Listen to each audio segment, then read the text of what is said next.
Kasus dugaan tindak pidana pencucian uang atau TPPU sebuah toko emas yang mengelola hasil tambang emas ilegal di Kalimantan Barat masih terus berlangsung.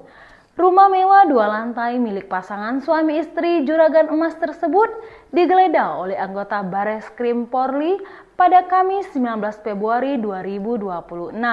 Rumah tersebut terletak di Jalan Tampoma Sawahan, Surabaya. Ternyata rumah itu sudah dibeli dan ditempatinya sejak 10 tahun yang lalu. Menurut tetangga yang berinisial HN, dirinya dan para tetangga lain tak terlalu mengenal sosok Pak Sutri tersebut. Karena mereka diketahui jarang bersosialisasi atau sekadar menyapa warga saat bertemu di jalan. Seingat HN, terdapat 2 orang karyawan yang dipekerjakan oleh Pak Sutri tersebut untuk mengolah emas. Tempat kerjanya berada di area terdalam ruangan rumah tersebut. HN mengungkapkan rumah tersebut kerap menerima tamu yang hendak meleburkan emas menjadi emas batangan dari wilayah lain.